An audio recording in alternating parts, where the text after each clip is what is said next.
Babala ng isang commuter group, baka umabot sa 50 piso ang pamasahe sa modern jeep.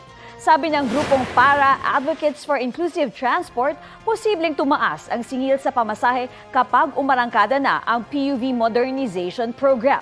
Bukod daw kasi sa utang para sa bagong unit, may gastos din sa garahe, pagbuo ng kooperatiba at iba pa. Pangamba ng grupo, baka malalaking negosyo na ang magmay-ari sa mga jeep. Hinihingan pa namin ng reaksyon ng LTFRB kaugnay nito. Pag-usapan natin ang pinangangambahan ng isang commuter group na pagtaas ng minimum na pamasahe sa mga jeep na posibleng umabot raw sa 50 pesos. Nakasalang sa Balitang Hali si National Center for Commuter Safety and Protection President Elvira Medina. Magandang umaga at welcome po sa Balitang Hali. Ay, magandang hapon sa inyo. Magandang umaga pa lang, pero malapit na tayo magtanghali. So, ganun na rin yun. Ma'am Elvira, ayon po sa ibang grupo ng commuters, baka raw umabot sa 50 pesos yung minimum fare sa modern jeep. May pareho po ba kayong assessment tungkol dito? Alam mo, ang nakakapagtaka, unang-una, kilala ko yung nag-start ng grupong yan. Sumasama dati yan sa NCC-SPI, pero kakaiba ang kanilang layunin, so hindi siya masyadong nakasama sa amin. Ang nakakalungkot is naglalabas sila ng mga statement na wala namang basihan. Sapagkat kami po, mula noong 2017 na nag-umpisa ang modernization, kaagapay na po kami ng mga transport groups. At lalo-lalo na lubog po kami sa mga commuters. So hindi po kayo sang-ayon dun sa ang numerong inilabas po nila, Ma'am Elvira? Yung project na yan ay wala pong basihan. Dahil yung lahat po ng project niyan ay sinuri na po. Hindi lamang kami, hindi lang namin transport group, pati UP-NCTS at ang NEDA. Kaya nagtataka po ako kung saan nila hinahagilap yung mga statements na yan. Tinatakot po ang ating mga kababayan.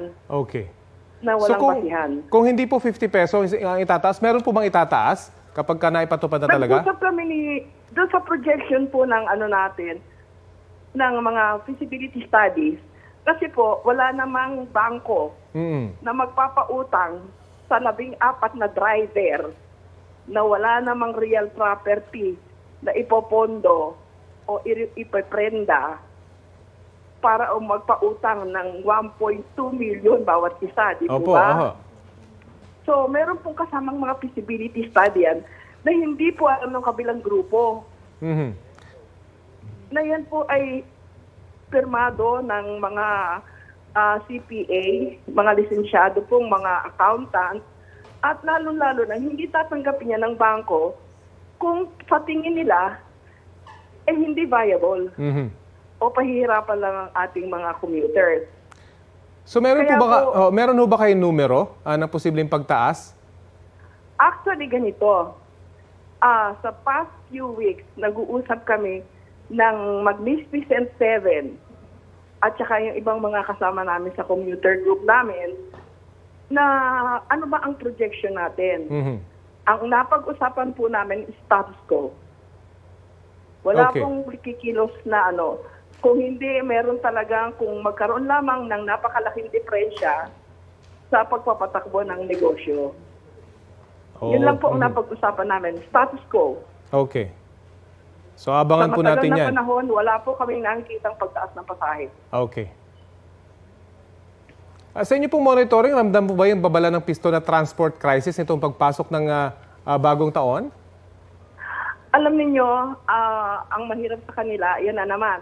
Nananakot na naman sila. Ginagawa na naman kaming hostage. Alam niyo, advocate din kami ng freedom of expression.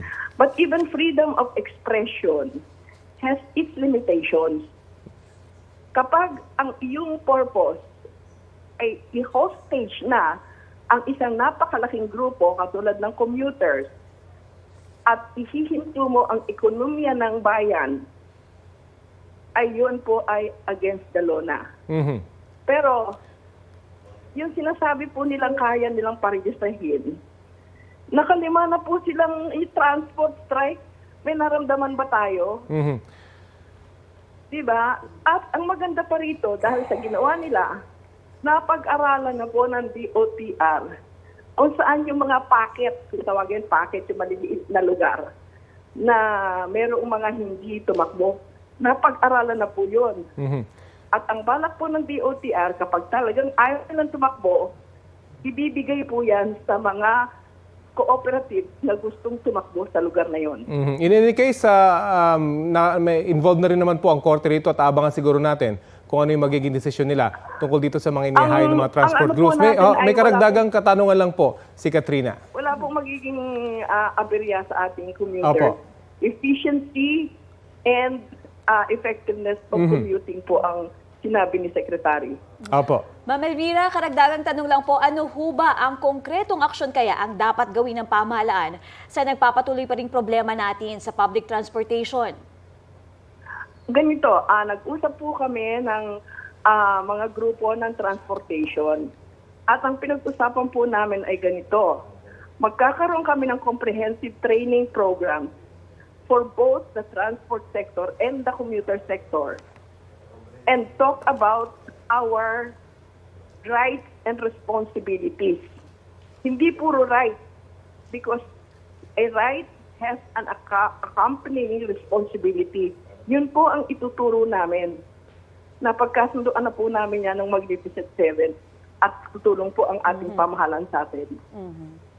Maraming salamat po, National Center for Commuter Safety and Protection President Elvira Medina.